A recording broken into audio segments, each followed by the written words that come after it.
Hello and welcome everyone to the AU Awards, an award show unlike any other.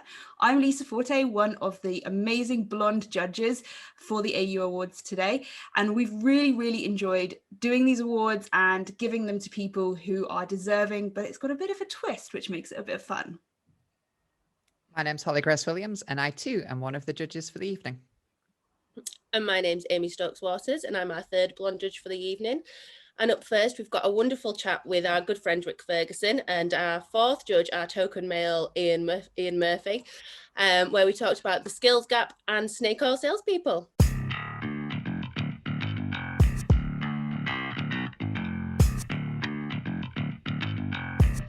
Thank you very much for joining us this afternoon or evening even. Mr. Rick Ferguson, do you want to quickly introduce yourself and just tell us a little bit about who you are? That's odd, isn't it? I don't remember last time somebody called me Mr. Rick Ferguson. That's honestly, that struck me as a bit like, oh, I'm a Mister. You're very formal at the AU Awards. Mr. Rick Ferguson. Yeah, you are clearly formal, and I'm grateful and impressed. I am the Vice President of Security Research at Trend Micro, one of the biggest and probably last man standing of the original big three security companies, to be honest, which is an odd thing to be able to say now. I've been at Trend for, I think I'm coming up on 14 years this year, and in the technology industry for far too long, 26 years or something in this industry. Showing your age, Eric. You what? Showing your age there. Yeah, I'm 51 this year for all you lovely people watching, and it'll be my second lockdown birthday, which sucks. Oh. But there you go. Yeah, I live in Poland these days rather than UK, so we're still a bit more locked down than you are in the UK. So there you go. And most of my career has been a giant accident, and I think we're probably going to touch on some of that during the discussions. We are. So we've invited you here today to talk around a couple of the awards that we've kind of got and talk around some of the themes that we've come up with. So one of those is the closure of the skills gap.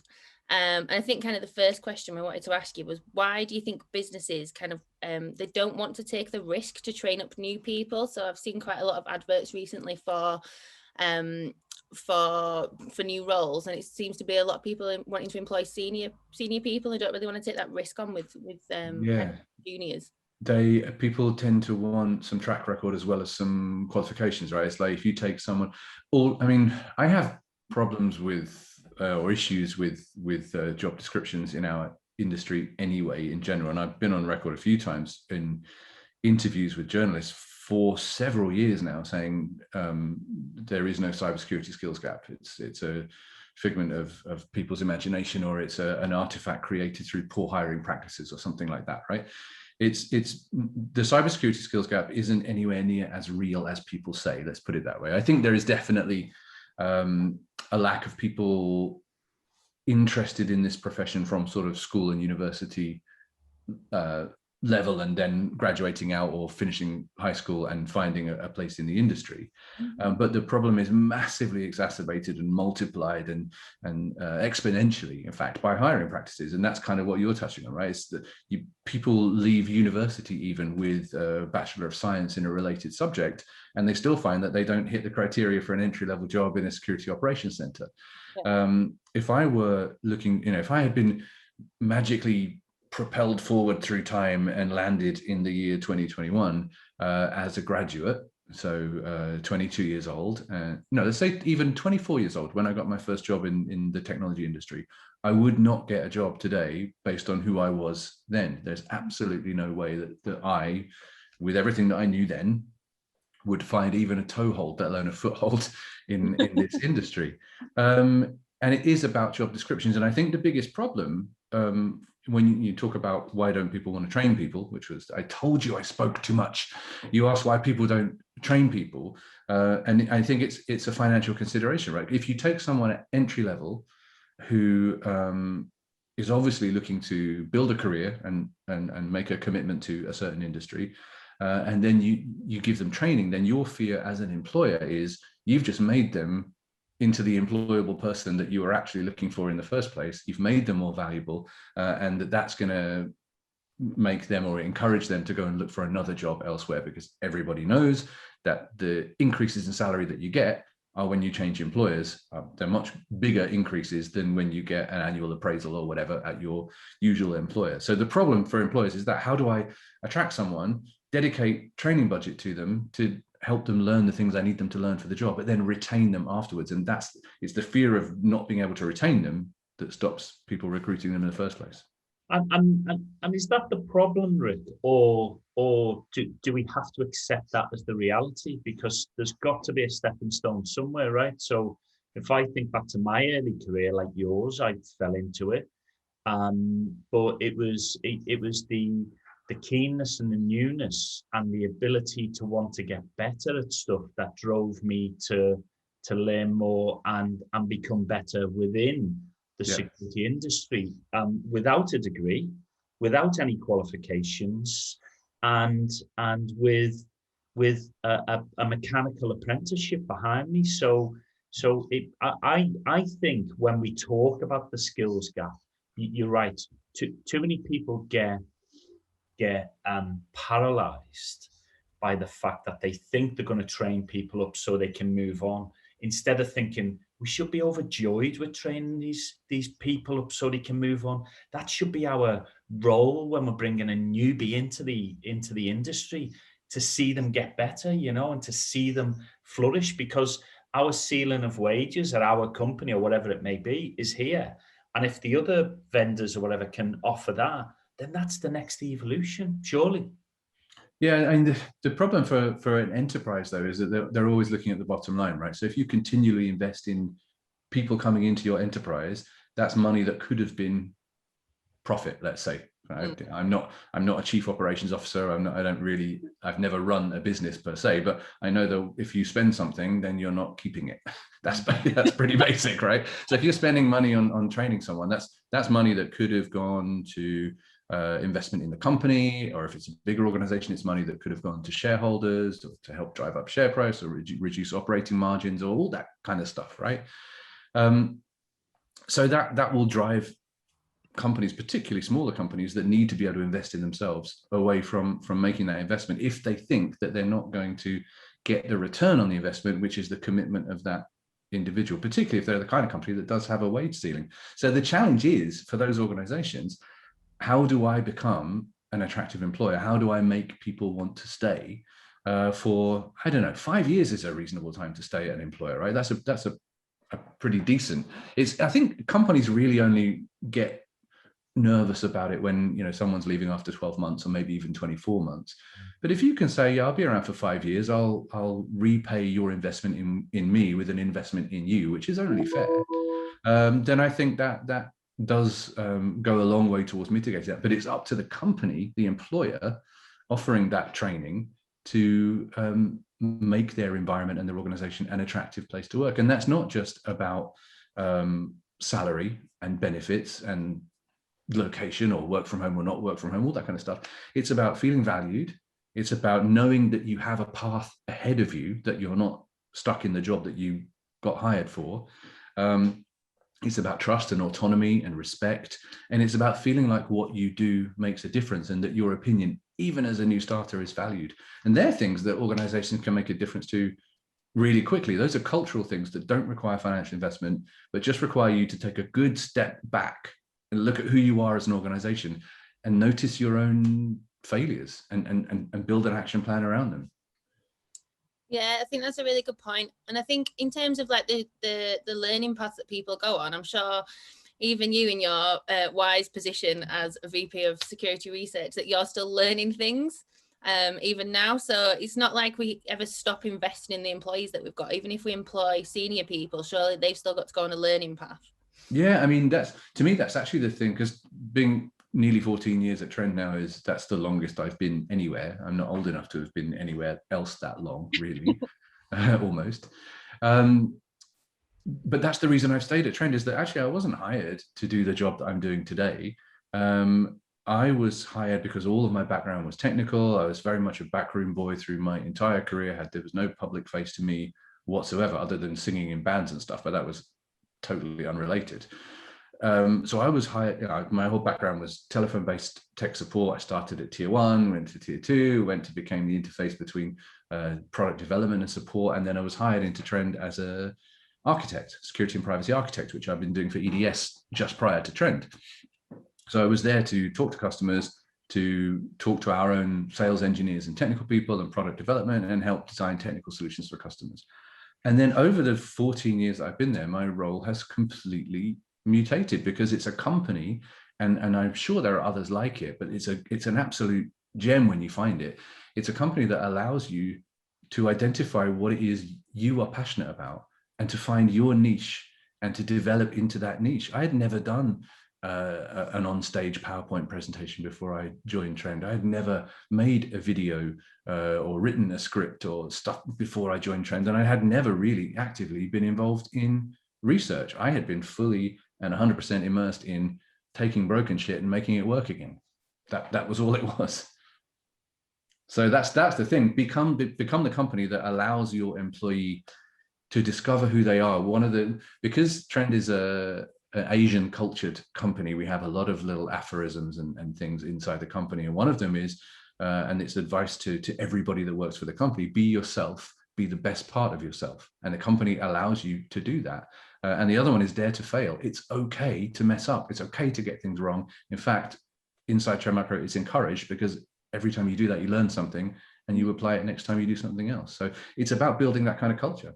And I think that's refreshing to hear, which kind of takes us on to our next question in the series of when you look at a company like yours that allows you to kind of define that career and move into that. When you think about people who want to switch into cyber, what are the 3 things that you think people should focus on to be able to build that career out that would ultimately see them have that seamless-ish switch into what we lovingly call cyber now? Because, you know, let's face it, our industry isn't sexy at all. So if we call it cyber, we've got half a job of sounding windswept and interesting, right?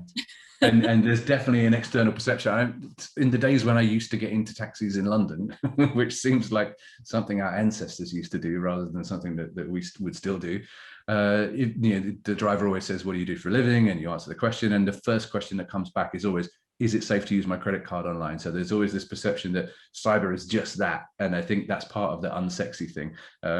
We all know, right, that our industry is extremely wide, extremely varied, and the career opportunities are equally varied. Even if you just focus on the technical part of our industry, there's a huge portfolio of careers. But if you go outside of that into sales, into marketing, into services, into the web-facing stuff, information architecture, big data, I mean, it's not endless, but it's a huge array of potential possibilities. So 3 things to focus on. The first and most important one to focus on isn't the company you're going to work for, and it isn't the job that you want to get. It's not, don't focus on I want this kind of role, and don't focus on I want to work for that company or one that's very similar. The first thing to focus on is yourself, because it's really important to understand what drives you, to understand what makes you happy. If you can start your career off by doing something that leaves you feeling personally fulfilled, you're onto a winner for basically the rest of your career. Because for me, it took a very long time to find that. I had two very distinct parts of my character that were never happily aligned in a job. I had a very creative side, and my degree was in a totally unrelated subject as well. I have a degree in French, nothing to do with computer science whatsoever. Bonnet de douche, they say. You what? Bonnet de douche, as they say. Bonnet de douche, mon ami. It's totally unrelated. So I had that side, which was, and I still geek out over blog articles about linguistics and language. I was doing it just last night, reading blogs about, and that's why I tweeted the other day, the letter H is the most amazing letter in the alphabet, fight me, or something like that, because I geek out over shit like that. So there's that side, and the other side of me was always very technical. I had a ZX Spectrum when I was, 12, 13 years old, and I used to subscribe to Your Computer magazine and spend days typing out the BASIC that was in the center fold of the magazine. As the kind of centerfold I was looking at as a kid was code, stupid. So there was always that side of me as well, and I'd always kept up both sides, but one was a hobby, nothing else, and then it became a career. And it wasn't something that I lived for. It was something that I was interested in. But what I had always lived for was being creative. And it wasn't until I got into the role I'm at Trend where I could suddenly start doing creative things as well, creating white papers, writing scripts, making videos, doing presentations, acting on a stage I think effectively. that's really relevant probably for both me and Ian, because I work in sales and my job is to kind of be creative and try and get the message across to people in a creative way without it sounding really, really bloody boring talking about password management. So I've got to come up with creative things. But then Ian's obviously like the most creative man on the planet with his security awareness training videos. I just ask about on video, to be quite honest. But it's something that you love, right? And that's the thing, is find the thing that makes you happy. And if things that make you happy is, I don't know, if for you it's like writing scripts and making videos, you find that thing that makes you happy and then you apply it to the industry that you want to work in. Don't decide on the industry you want to work in and try and fit yourself into it. Find yourself and fit that into the industry that you want to be in. I think so. That's the first thing. Focus on yourself. The second is definitely do your research about the companies that you're applying to. And I don't mean, obviously you should do research about what the company does and what products they have or what services they offer or what, you know, what they're selling, but also find out about the corporate culture. It's the most important thing anyway. To you as an employee, the corporate culture is the most important thing. What kind of organization is it you're joining? Because if you won't be happy there, you will quit. And the more often you make that mistake, the more often you quit, the worse it looks when you go to the next job. If you have a series of 8-month, 12-month appointments, it's all right to do it a couple of times. Of course it is. People do that. But if you do that 4 or 5 times in a row, people will begin to look askance at you and say, all right, maybe this candidate's preferable because they're more likely to repay the investment I'm going to make in them. So make sure that you fit the company that you're going to go work for on a cultural level. And I work now for Trend Micro, which I said before has a lot. All 3 founders are Taiwanese of Trend Micro. So there's a lot of Asian in the culture. I had previously worked exclusively, actually, only for US organizations. And culturally, they're very, very different. And I'm very happy where I am now. And that is an artifact of culture, for sure. And third thing is, so focus on yourself first. Second, look at the company and the culture that you're applying to. And third, you must always have an eye on the future. I feel so hypocritical saying it because I don't. And like I said, my whole career has been a series of mostly fortunate accidents where things have fallen into place by themselves. I am not naive enough to think that everyone is that lucky. So you do need to have a plan. You do need to, not a day-by-day plan, but just say, you know, this is my 5-year plan and maybe this is my 10-year stretch goal. This is where I want to be 10 years from now. Just so that you know that if what you're doing is aligned with where you want to be, not so you're not just going to keep rolling along being happy today, because one day you won't be happy anymore. I think my 5-year plan's to retire at some point, but Oh, yeah, if only. Be mortgage free. might be a little while away from that, yeah. I don't get the retirement discussion. I really don't, because like you, Rick, I genuinely enjoy what I do, right? And I feel ultimately lucky being in the cybersecurity industry. I know that sounds corny. I'm only in the industry because I was a shit footballer, right? If I was any good at football, I wouldn't be in this industry. You'd be playing for Everton, right? Like you at your singing. If I was any better, I wouldn't be in this industry. Yeah. But I think it's important. You're right. Once you're in there, you do the right things for yourself. You're not doing it to please other people, and you're focusing on what pleases you. And I always say to people, you know, if you can make your hobby your job and blah, blah, blah, and people say that all the time, right? And most of the time it's motivational bullshit, right? But if you can align those 2 things and bring it in together, you genuinely do have fun every day doing this stuff, you know? Yeah. Without shit. I mean, the weird thing is, if I look back like all the way to my childhood, the first thing I ever wanted to be, shame Lisa's not here actually, first thing I ever wanted to be was an astronaut. That was very much my first ever career goal. And I didn't realize at the time, I was looking back at some old photos the other day, primary school photo, which I think was taken in 1977, 78. And it was a class photo that was obviously taken for a newspaper. And we were in the middle of doing a space project. And that may have been the thing that ignited it all for me. And then I thought about, actually, when was this taken? and how long before that was it that we actually landed on the moon for the first time? And then I realized how old I was. I wasn't alive when we landed on the moon, but it wasn't that much old news when I was at primary school. So that really, I think, ignited that in me. So I wanted to be an astronaut. The next really big thing that I definitely wanted to be was an actor. So much so that I really wanted to go and do drama at university. I wanted to go to RADA, all that stuff, but basically money was an issue to those kind of goals. So couldn't do that. And then when I was at university, I was absolutely sure I was going to be a rock star because I was singing in a band and it was all great. The coolest thing about Trend, and some of this is Trend, some of this is me, and some of this is the people that I work with, but it has actually allowed me to realize, believe it or not, all three of those goals. I've even been an astronaut at Trend. It's incredible. I feel like you can't could just leave that expand on. sentence there, can you? So what? Leave that sentence there. You can't drop that. What, I've been an astronaut? Yeah, you can't do that. I mean, I'm a spaceman, but that's a totally different thing altogether, right? We made a couple of videos for they were booth videos for, I think initially for RSA, and the first one was so well received that we made a second one as well, and it was the Starship X Gen. That was the name, and I was Captain Ricard on that, and but full studio filming. We had the set built, which was like the flight deck of the Enterprise. There were 5 crew members. We were ripping off lines of dialogue we were crossing the streams. We were taking dialogue from Star Wars and Star Trek and just throwing it all in, but it was obviously stuff that was behind all that, talking about what Trend Micro does and why we do it and that kind of stuff. And then we ended up making a sequel as well. So we actually have 2. I don't think either of them are on YouTube. I know the first one is not, because the company was really worried about getting sued because we stole so much dialogue. So apparently the similarities were too close for comfort. We tried to avoid that in the second one, but I don't think that's up either. But there are definitely some stills. I can drag out some still photos if you would be interested. I think we'd definitely be interested in those. Lisa, I had to wear a wig because I was Captain Ricard. I needed actually Captain Kirk hair. So there's some amazing photos of me with Captain Kirk hair. That's amazing. Okay, cool. So I think that's kind of covered off what we wanted to talk around. Who knows?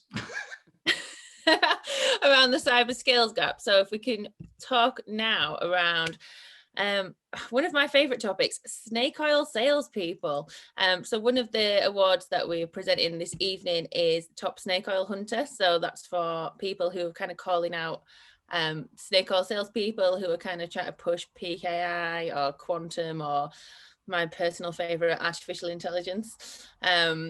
So what do you think do you think there's a danger associated with these vendors that are offering these kind of snake oil solutions? How do you think it affects the customers? You know what, I can be slightly controversial here because we all know that I work for a vendor. So I think there's a twofold danger here. The Top Snake Oil Hunter is a great award, and it will be a great thing to be awarded for. However, sitting in a vendor seat, what I also find is that it's really easy to take undeserved pot shots at vendors for snake oil by people who don't really understand what it is that vendor is saying. So Trend Micro is definitely not alone in saying we use machine learning to achieve XYZ. Guess what? Because we do. There is machine learning in our linguistic analysis of emails that allows you to work out whether it's a business email, compromise email. We build a linguistic profile using machine learning for each person that you want to profile, and then run the emails against that profile to see if we really think that that person wrote it or not. That's machine learning. It's productized. It's a thing. We use machine learning to detect malicious files, to detect spam, to detect in-browser exploits. We use machine learning to find those kind of things. So that it's not that the technology that is often accused of being snake oil doesn't exist. Quantum arguably doesn't, in a commercial way yet, but it will. But it is definitely, the snake oil isn't really around the technology, in my experience. Of course, there are some out there, and there are some really famous examples and funny ones with pew pew maps and stuff, right? So of course there are some, but by and large, the technology itself is not snake oil. Where the snake oil really comes from, where it really lives, is in sometimes in marketing material and in marketing promises. Definitely, there are companies that are egregious culprits when it comes to that, but definitely from salespeople. And I say that not because I don't like salespeople. I have plenty of friends who work in sales and they do a great job, and there are lots of them, for example. But my experience in tech support leaves me in no doubt that there are also salespeople who massively overpromise. And I think that's probably the biggest issue. So in some cases, yes, it's a corporate culture thing. And there are companies that are very definitely very guilty of snake oil, and calling them out is great. And I do it myself to the extent that I'm allowed to, coming from a vendor. Sometimes I subtweet and I'm not allowed to name names, but it makes me feel better. So yes, it definitely happens. But from a tech support background, the one thing that used to annoy me more than ever is when I would get a call escalated to me. It's come through first line support, second line support, ends up with me. And it's because the customer wants to get the product, whatever it is, to do a thing, because the salesperson promised them that the product was fully capable of doing a thing. And I'm the one left carrying the can and saying, the reason it's not working is because it wasn't designed to do this, and it can't do this, and someone's told you a lie. So just in honor of all the tech support people and backroom people out there, it's a fantastic award. And the more calling out that's done, as long as it's justified, the better. And I think just on the back of that, as a kind of technical brother being in pre-sales previously, right, I had to sit through those meetings where I'm thinking, shut up, don't say it, do not say that. And oh, he said it. I've had salespeople, I work for Symantec, so we cross paths in our early careers, and my background's very similar to yours, Rick. And it always astounded me how I had to dig them out of that hole that they'd made for themselves. And almost sometimes that snake oil bit, you're right, there's a lot of that literature, but I was happy to hear you say we use machine learning and not conflate that with AI, because they're two different things, right? So one's a subset of the other, really, correct. Right? Machine learning is a small part of AI. Exactly, and that's a goal to attain. But when people use it in a sales, they want to give people a view of the rise of the machines and some kind of intelligent force, that when actually what they're talking about is really complex and interesting math at the end of the day, and algorithms, right, that keep advancing, but are not quite there yet when we think of super intelligence. But I think from my point of view and my background, when I've had to go in there, what's always been important for me has been my professional integrity. So if somebody said to me, we're up against Checkpoint today, go in and tell them this. I'm like, yeah, no chance. I'm not telling them now, but I will tell them how this works as a proxy and that doesn't, and blah. So I think it really depends maybe where your background has been, and maybe what you're experiencing about what you think is acceptable as snake oil or not, because one person's sale by saying it's AI versus another person who is technically going to tell you how it really is, there's a gap there. And I've found the best BDMs actually were old sales engineers or pre-sales engineers or old tech people who've gone into the sales engineer, who've then become BDMs or business development managers or salespeople. I think there's an integrity and a truth to them that you get from a technical background. Not saying that salespeople don't have integrity and truth. I've met a lot of great ones as well as the rubbish ones. It's the same in life. It's, I've met rubbish SEs as well as great ones as well. Some of it, I think, it's down to things like horizons and goal setting, and how far ahead you need to plan.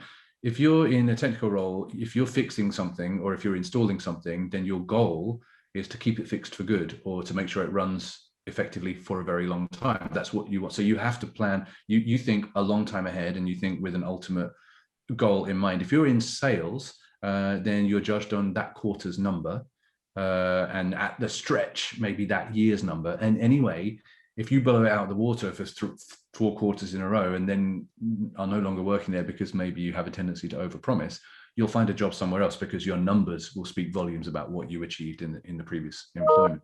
And the same to a certain extent is true of marketing. In some companies, the way that marketing is measured is very short term. This campaign is running for this quarter, and we've got this click-through figure and this number of impressions figure that we want to achieve, or this kind of PR coverage value that we want to achieve.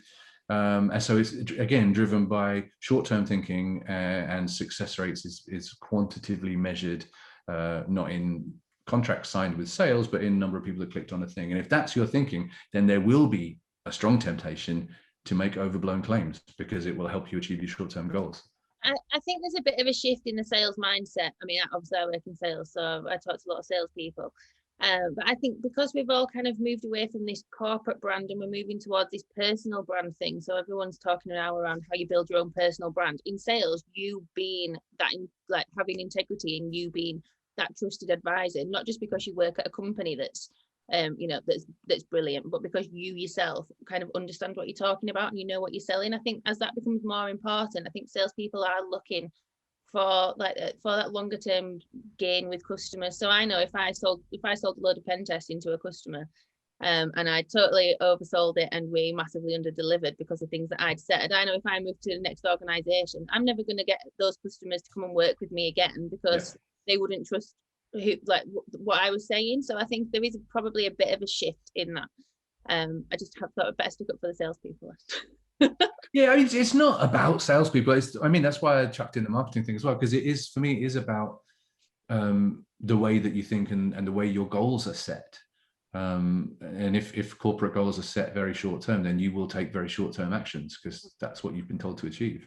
Yeah. So again, it's corporate culture, right? So it's an important thing. But yeah, no, I mean, snake oil is very much a thing. I do think by and large now it comes in the majority from newer entrants to the marketplace and from smaller companies who are just want to make a big noise. And that old adage of any publicity is good publicity, right? Not always true, as we have certainly discovered. But in some cases, there are companies, I hate the fact that I'm not going to name names because I've got names right on the tip of my tongue, but there are companies out there who have flourished, who have done well, or even to the point of being acquired, and yet their technology is still around and the products are still around, who based a lot of their early stuff on snake oil. And we all know it, but they're still here. Yeah. Indeed. Which is your favorite term? Give us your favorite term from a snake oil cacophony of nonsense. The one that is clearly incorrectly used and oversold currently, because it has to be something that is really difficult to deliver on in the real world, right? So it has to be quantum currently. If anyone talks about quantum anything, there's a significant amount of overpromise going on there. That's for sure. But it's an evolutionary thing. I remember when cloud was the thing, and oh God, you said you used to work for Symantec. We can talk about them because they're not really here anymore. I remember the whole .cloud thing. What was that? What was that all about? That was like, we're going to take a whole bunch of our old stuff and give it a new name and hope that people buy it. And boom. So cloud, and every year when you go to InfoSec in London, you can tell what this year's buzzword is because it's all over every stand. And you have to be able to sort through and go, okay, this vendor actually knows what they're talking about with regards to this buzzword. Because like I said at the beginning, the fact that it's a buzzword doesn't mean it doesn't exist. It just means it's massively abused. And you as a discerning buyer or journalist or whatever have to be able to go, oh, these people understand what the hell they're talking about. These people have just added a suffix to what they were here with last year. So it has been cloud. It has definitely been AI. Back in the day, it was definitely APT. And you would see people brandishing the term APT without even knowing what they were referring to or without understanding actually what that term means. So yeah, it's an evolutionary thing. I think right now, definitely, if you want to look for something which is definitely being overpromised or oversold, then it would be anything with the word quantum in it. And almost if people are using that, if they don't understand Schrodinger and the experiments he did, they shouldn't be allowed to use it, right? Yeah.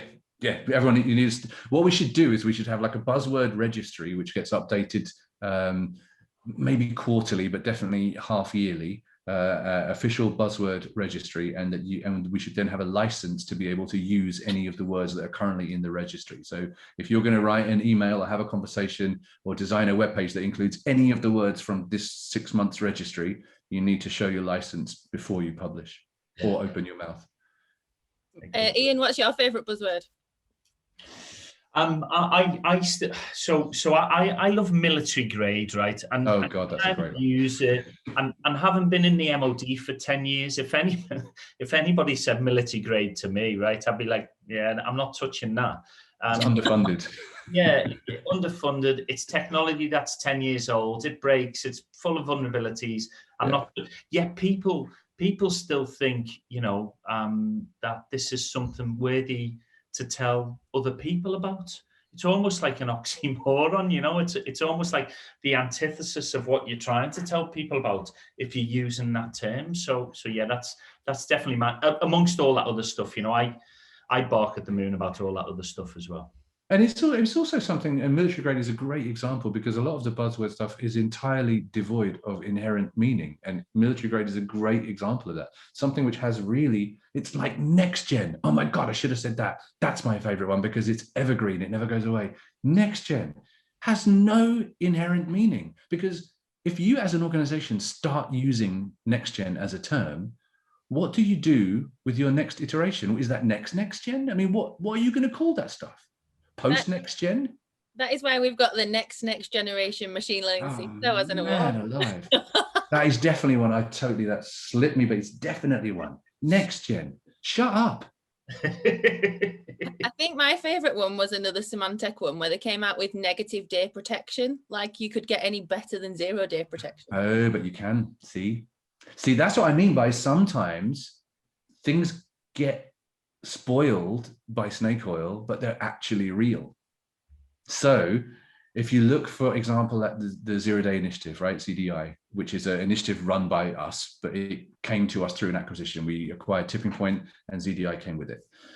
What that allows us to do as an organization is that ZDI pays researchers for their research, right? So we will buy a vulnerability that a researcher has discovered, then we will do responsible disclosure with the affected vendor. They have a fixed timeline they have to adhere to, and a patch has to be released within that timeline. But in some cases, it means that Trend Micro has knowledge of a vulnerability which isn't yet a 0 day in terms of being exploited, actively exploited out there, but we can apply protection for it, even though there's nobody actively exploiting it.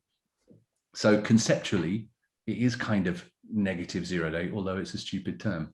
But that functionality does exist, but it's very rare because there are not that many really well-respected 0 day initiatives out there. There's Google, there's ZDI, and they're probably the two main ones, and there's a bunch of other smaller ones.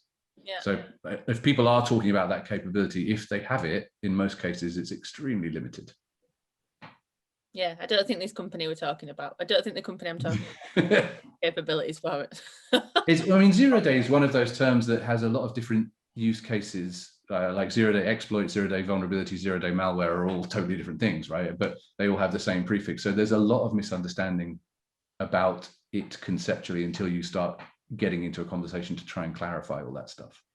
Prefixes are the interesting one, actually, Rick. You just reminded me of another pet hate of mine when somebody sticks an X in front of anything, So again, to think about the next gen side of things, but XDR is a favorite, right? MDR as a market hasn't even grown and bloomed yet, but people are already sticking X in front of it to make it as if it's some kind of step on from what's there previously and largely. Well, see, again, I'll have to respond, because if I don't, people go, Trend Micro have XDR. In fact, Trend Micro has been driving the XDR market. So the reason the X is there, from our perspective anyway, we have MDR, and we had it before we had XDR, Managed Detection and Response. X is extended. It's not like it's the next generation. It's extended because it takes data from a greater number of sources. It's not endpoint detection and response. It's not just endpoint. And MDR is managed EDR effectively. It's extended because it takes data from the network. It takes data from email. It takes data from web gateways, and it takes data from endpoints, and it ties them all together and presents you with a logically linked series of events, a story, if you like, rather than just saying, this endpoint's in real trouble. It says this endpoint's in real trouble because it received an email that looked like this, and it came through this gateway, and it had this attachment. And when the attachment was downloaded, it made a call out that went through the web gateway and went here and hooked these processes, whatever, right? It tells you the whole story. And it also says, not only that, but here are all the other people in your organization who received the same email with the same attachment. So you've got other endpoints that may well have been affected.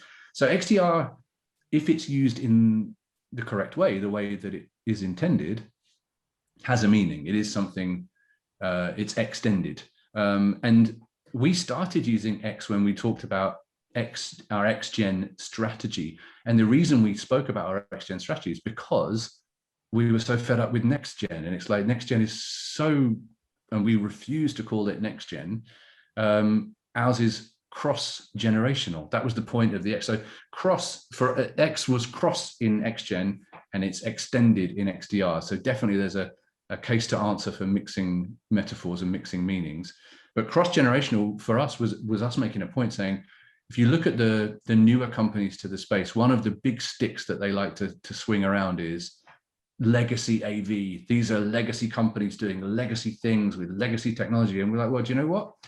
That stuff that you're calling legacy still has a use case. And guess what? We don't only do that. So using a whole bunch of signatures to detect known malicious files, of course it's old fashioned. And of course it's not fit for purpose for detecting a lot of new stuff.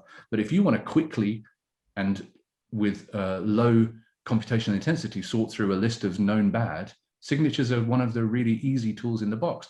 Do that first because it's quick, it's easy, it's fast. There's no reason just to get rid of it because it's old. It still serves a purpose. It's just a different purpose than the one it served initially. That's why So that was the point. around, right? You are? That's why Ian's still around. Yeah, exactly. Old people still serve a purpose. That's why we're here.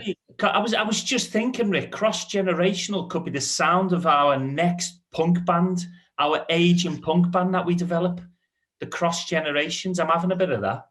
I'm fully in favour. As long as we can work a bit of Adam and the Ants influence in there from Dirk West. Definitely. Oh yes, don't worry about that.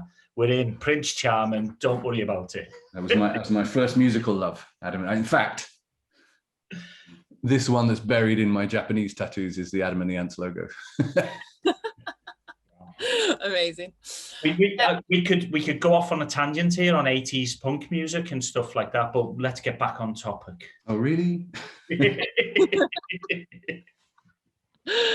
Well, I think that's everything that we had to ask you for this evening. Sorry, thanks, Rick. It's been absolutely lovely speaking with you, and we really appreciate you taking the time to come and talk to us. I'm really happy that you asked me that you're willing to put up with me, because I did warn you that I talk too much, and I've made that all come true. So I mean, just thank you for inviting me, and thank you for the work that you're all doing with the AU Awards.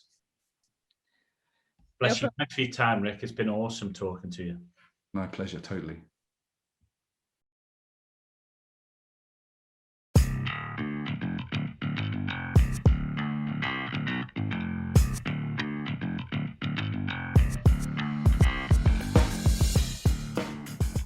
And now for the closer of the Skills Gap Award for reducing friction for those looking to join this fine industry.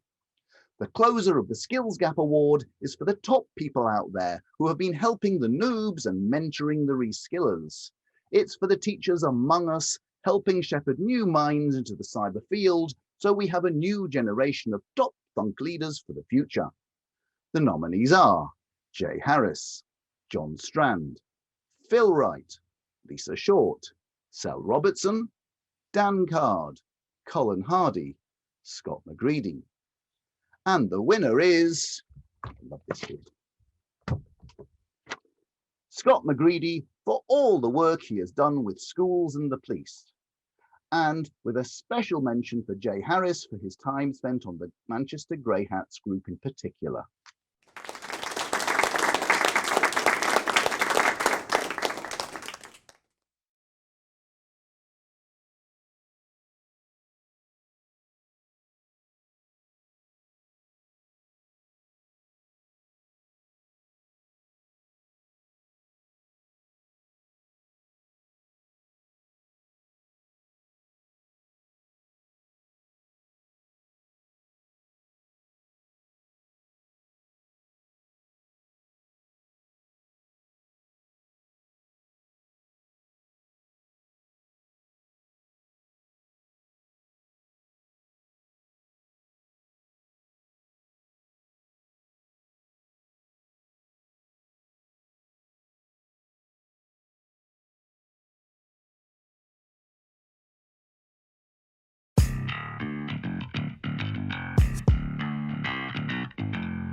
Good evening, ladies and gentlemen. I'm really excited to be here tonight to announce the nominees and the winner of the Artificially Unintelligent Award for the Bruce Willis of Responsible Disclosure.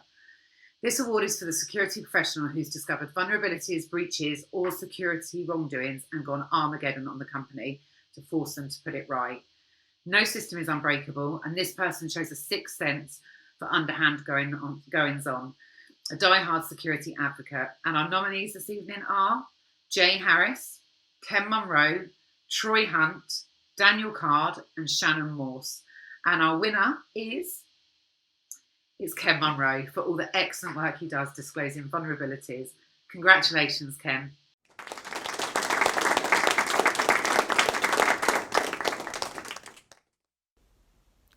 So Kayla and I would like to say a huge thanks for the Bruce Willis of Responsible Disclosure Award. It's really nice to know that all the hard work's appreciated. Kayla, I think you had something to say about it, didn't you? What's that? The swearing doll goes again. Yippee-ki-yay, mother...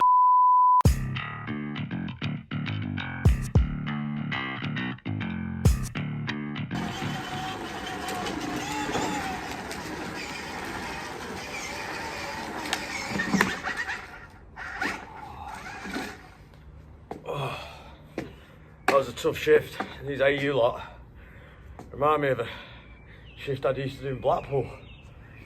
Whew. Hi there, sorry I'm late. I've just been saving cyber lives. Get off my chair, you. Good evening. As you can see, we are on location at Poolside for the Top Snake Oil Hunter Award. And I'd like to basically give you an explanation of this, that as an industry we're getting fed up of the what people call snake oil. It's basically the fairy dust and unicorn tears, the we can solve all your problems in one single pane of glass, when realistically there's so many panes of glass that need solving that when you claim that, it's starting to really annoy us. So without further ado, there are some hunters of these snake oil salespeople / vendors / technical people that have done a great job this year in calling them out. And what I have with me is the nominees. I'm going to get rid of this. Everyone knows it's not plugged in. So firstly, we have Kevin Fielder. Secondly, we have Dan Card. Thirdly, JJ Davey. Fourthly, Rachel Toback. And the fifth nominee is Phil Wright. Now, I think all of these nominations are absolutely awesome in this industry, so I don't even want to call the winner of this, but it is... It's Dan Card. Well done, Dan. Well done everyone else as well for this year's contribution to obviously what we've been trying to get through in this awful climate. But Dan in particular obviously did an awful lot for NHS volunteers with our hostess with the mostest, Lisa 40 or 50, I can never remember. But well done to everyone that was involved in this award, and I hope you have a lovely evening. Thank you to AU Awards as well for inviting me. Honoured. Nice one. Take care. Cheers.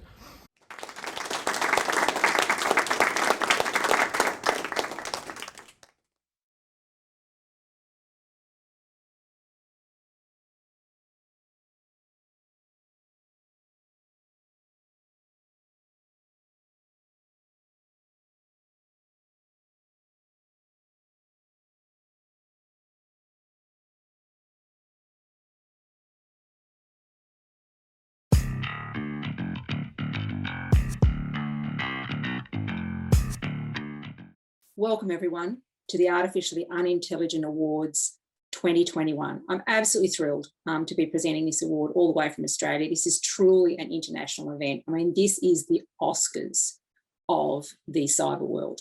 And this is a very hotly contested category. It is the Power Brows Award. Now, these individuals, they are really super special because some leaders, they do gain their following and the value that we think of them in the community through the strength of their words. But these people that have been nominated for this particular award, they've gained their followers through the strength of their brow game, their talk, their content, their personality, their facial dexterity make them stand out as one in the community. They are really super special. There's just no doubt about it. Whether it's for their talks, whether it's for their webinars, their seminars, their panel appearances, all the things that we've seen them present at in the last year alone. These people are the ones that you've nominated to win the Power Brows Award.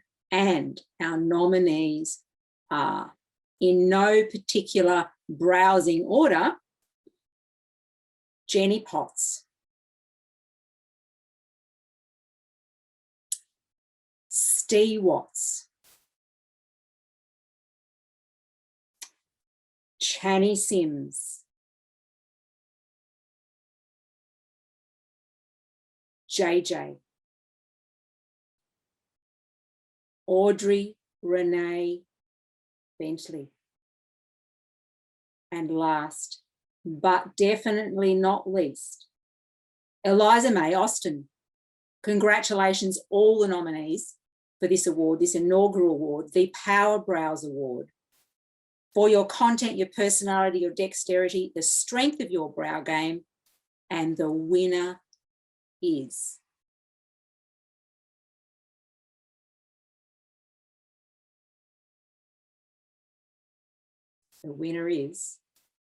Audrey Renee Bentley. Congratulations, Audrey. Congratulations to all the nominees. A fantastic night. Thoroughly go and enjoy a glass of champagne to celebrate and win your win, Audrey, and all the rest. Go and have a glass of champagne as well. Enjoy the rest of the evening. Congratulations, everyone, and have a great night.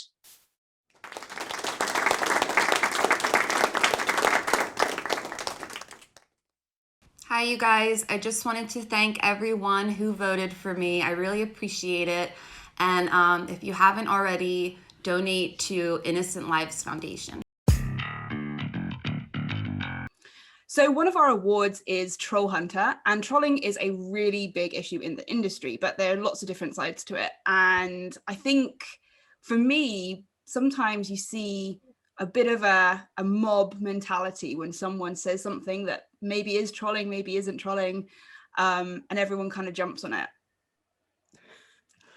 I think one of the difficulties with trolling is that it's designed to elicit an emotional response from you. So it can be very, very difficult to see the troll, read the troll, and then just not feed the troll and to move on. And I think that's the problem. People get drawn into engaging with them when they're not engaging in good faith. Yeah, and I've definitely done that. I think that's a really good point. I think the more that you do engage with them, then you're just encouraging them. It's like my grandma used to always say about MPs, don't vote for them because you're just encouraging them. It's exactly the same with trolls. It's exactly the same with trolls. If you kind of react to it, then you're just giving them what they want, and that's all they really want, looking for a reaction from you. Yeah, and it can really ruin your day if you see something that's just genuinely negative. It doesn't have to be about you. It can be about someone else, but it just puts a downer on your day. So personally, I would just use the block button, put them in the bin, and don't think about them again. Yeah, I think that's the best response, because they definitely want some sort of response, and I've been guilty of it. I've reacted and tweeted something because I'm angry at what someone's written, and then instantly it draws them back in, and they sort of then have more ammunition, and you're sort of thinking, oh, I wish I hadn't posted this, because now I've kind of given them everything that they really want, and I should have just slagged them off behind their back the old-fashioned way. So who do we know who's really good at blocking trolls and dealing with trolls and troll hunting in general? I think our next award winner might be able to help us out with that one. Okay, let's go see who won Troll Hunter.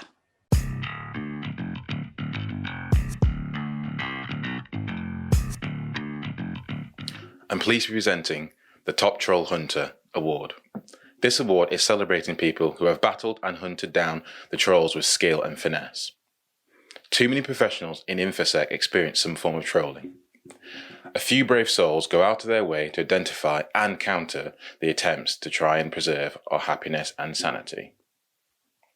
You put forward the people you feel have handled the trolls like a boss and I can tell you now, our nominees are Alexander Sevlov, Stuart Peck, Dan Cott, Scott McGreedy, and JJ Davey. And the winner is Stuart Peck for his brilliant work and his professionalism and capacity in catching cyber criminals, but also his activities outside of work, fighting the good and this fight against those troublesome trolls.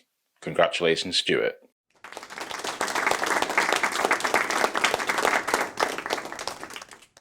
Thank you, everyone. Seriously, this is a massive honour.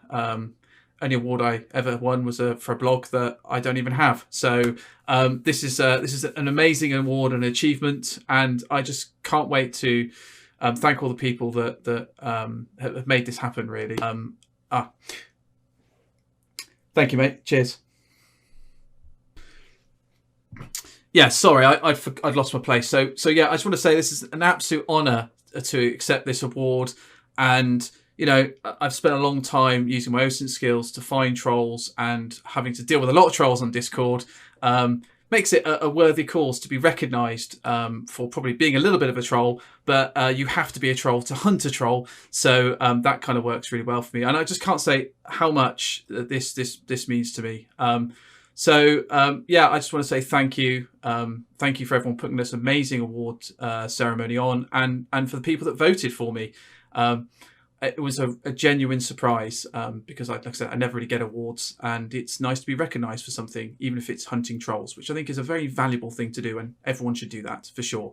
So yeah, I'm Stu. Thank you very much. I'll look forward to enjoying this award, and I hope everyone else has a wonderful evening.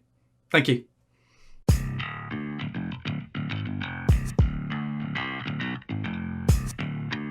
The Thunk Leader Award. It's like a thought leader, but we've used an edgy word like the Gen Z marketing kids do.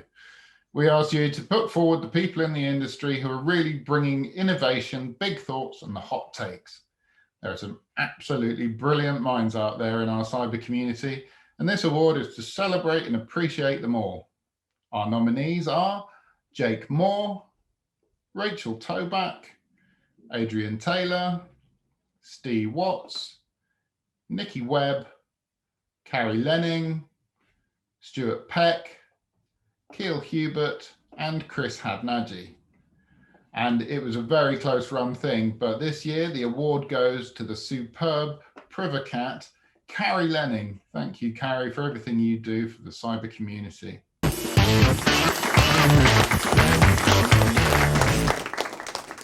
Just wanted to say thank you so much to the Artificially Unintelligent judges for giving me the Thunk Leader Award. I'm super excited and truly honored. As you can see, I'm standing in front of my bookcase, demonstrating just how thunky I can be and where all my thunk inspiration comes from. Thanks again.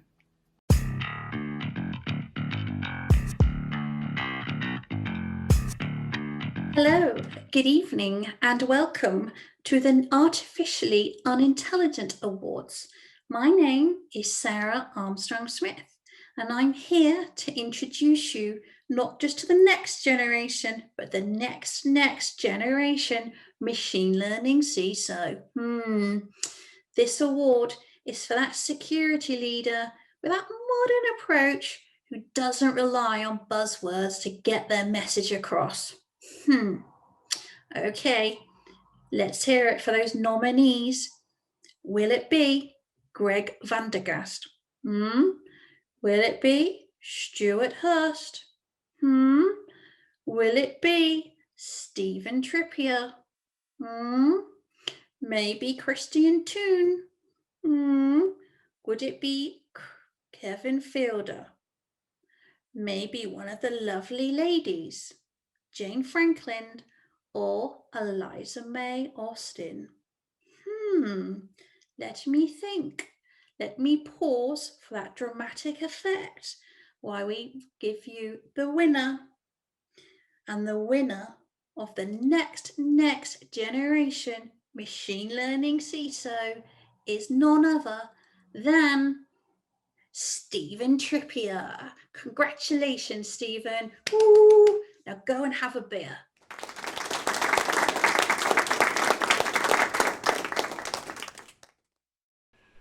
Why is it that making a video is 10 times harder than appearing on a stage or making a presentation in front of a group of your colleagues. I don't know. Anyway, thank you. I am flattered and astonished that I've won the award amongst some truly inspirational and amazing professionals in the field. God knows why you've chosen me, but I'm ever so happy about it. So thank you very much. Cheers. So I know I have had this happen to me. I've been accused of using LinkedIn like Facebook because I've posted, quite a few selfies, but, you know, photos and stuff on LinkedIn. And our next award is going to be about this exact topic. So Queens, on this call, have you guys had this as well? I don't know what anyone's talking about. I've never been accused of being too glamorous ever on social media. If you've got strong selfie game, you need to get your selfies out there. That's it. That's all there is to it. So what do you say, Holly, if someone says to you, you can't post selfies on LinkedIn? New post, add image, you absolutely can. And our next award is going to people who have a strong LinkedIn selfie game, and it's the It's Not Facebook Award.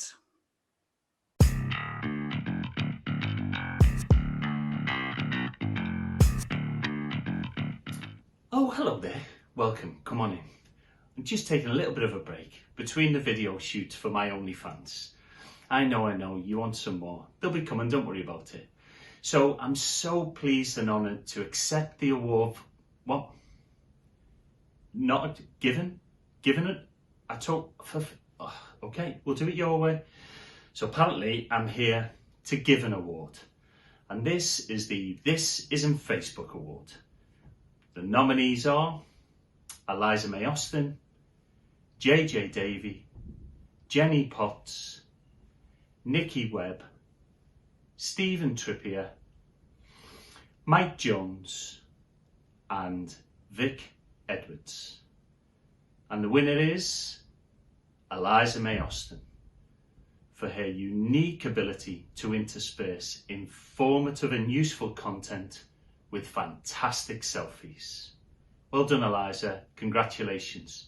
Next time, I'm not doing this unless I'm getting an award, okay?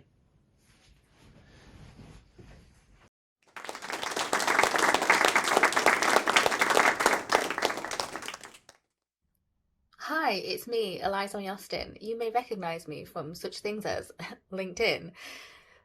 Okay, speaking of LinkedIn, don't you just hate those people who every chance they get say, this isn't LinkedIn, you should take this to Facebook, and you just think, oh my god, get a hobby, you loser. Those people, I hate those people. They give me oxygen though. So I love it when they complain on my post on LinkedIn. So I'm really, really pleased to win the This Is Not LinkedIn award for possibly one of the most annoying people on LinkedIn. I have no idea why I won this award. I don't know. Maybe it's because I get so many people moaning at me. Who cares? Who cares? So this is going to go on my LinkedIn wall. What are you going to do about it? Moan, bring it on.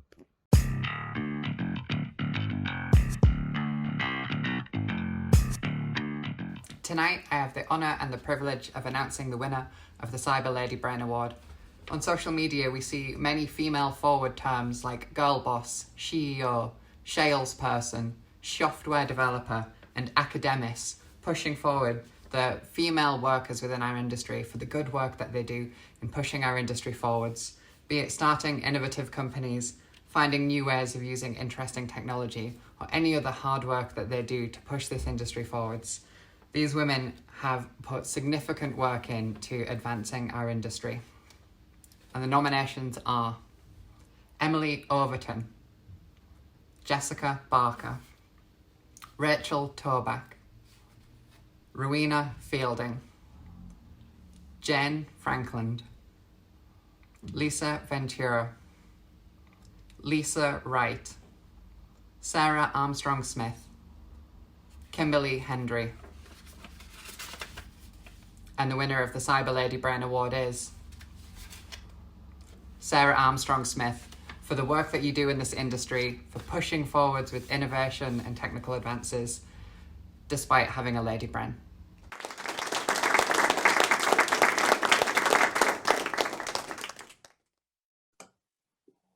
Hello Sarah Armstrong Smith here, and I just want to say a big thank you for the nomination and for voting for me to be Best Cyber Lady Brain. What an honour and a privilege, and congratulations to all of the other nominees. And also a big thank you to our judges, Lisa, Holly, Amy and Ian, for putting on such a spectacular show. Well done.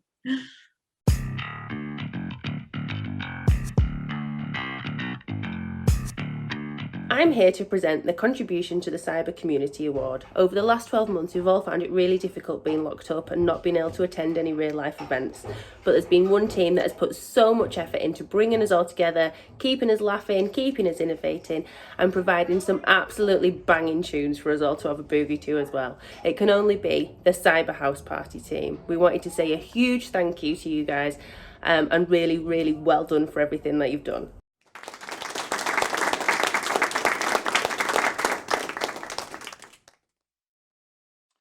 Hi, mate. How you doing? You all right? Yeah, not bad, not bad. Listen, I just got another message about yet another award that we've been put forward for. It's probably one of these ones where we have to pay for a table or something, but it's called Artificially Unintelligent. Is that right? Oh, yeah, no, absolutely legitimate award, that, mate. What? It's real? Yeah, it's been absolutely flying tonight. You should have been watching it. What? By the people, for the people, an actual real award? Yeah, like, you don't have to pay for anything. You don't pay to play. All right, we'll take that then. It's probably the biggest award we could have got, because it's literally voted by people that actually care about cybersecurity. And they sent us a trophy. What? Oh, you're winding me up now. Yeah, no. We got, look, Artificially Intelligent Award trophy. First year, 2021. Cyber House Party has been recognised by the people, for the people, with the people. Wow. I think we've. Yeah. I'll say take thank that. you then.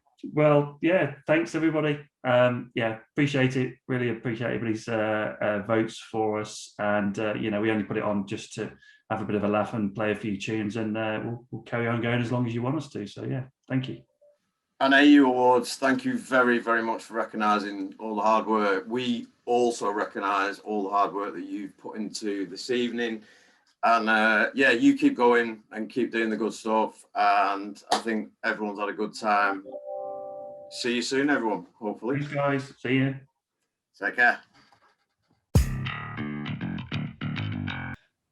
So something that's been annoying me recently is my inbox has been filled with organizations offering me awards. Congratulations, you've been shortlisted for the X Best Whatever Award. And to win this award, you need to pay a nominal sponsorship fee.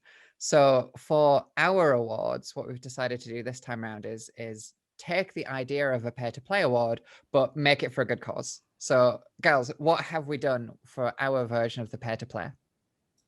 Well, we have asked people to give the biggest donation to the Innocent Lives Foundation. So you can win the Pay to Play Award by throwing us the most amount of money via our website, which is artificiallyunintelligentawards.co.uk. It's still open for donations if anyone wants to throw some cash at us. And Lisa, why are we supporting ILF?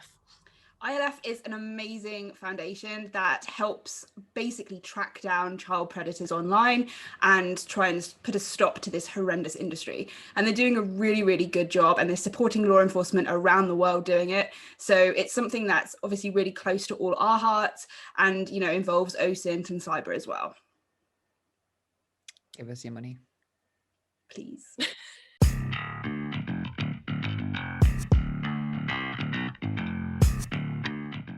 I'm here tonight to present the Token Woman Award.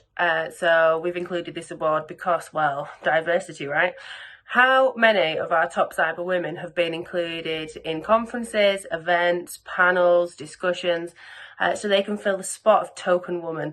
How many of you have been told you're a diversity hire, that you'd walk into a role simply because the company is trying to expand their company's dynamics? This award is to salute you ladies. We appreciate all of you, not just because you've got fantastic boobs and hair, but because you are absolutely killing it in your own right.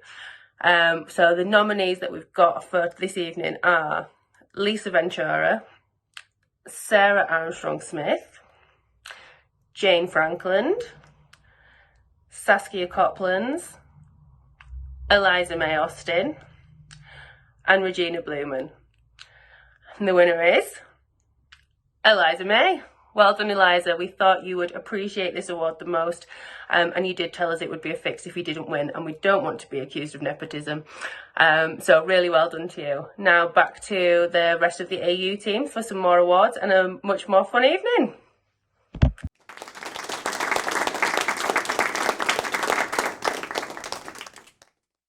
Hi, I'd just like to say a big thank you for presenting me with the Token Woman Award.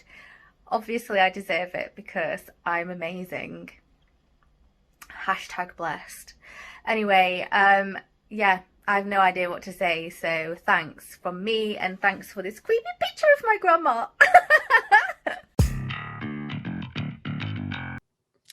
So we just want to say a huge thank you to everyone for watching this evening, for all of the donations that have come in, and we're so looking forward to seeing you again next year, where we'll be back bigger, better, more glamorous, and hopefully with a bigger production budget.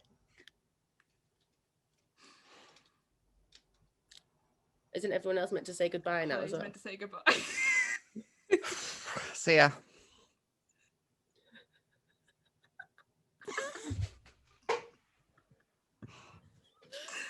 It's okay, there was a big enough gap. Holly's going to go again with her more enthusiastic goodbye, and then I'm not going to piss myself laughing. Go, Holly. Massively enthusiastic. Like, new See you car. next year. I'll say it again, I just cut you off, sorry. You f***ed it up. Won't set my child talking. One sec, I've got a helicopter flying over.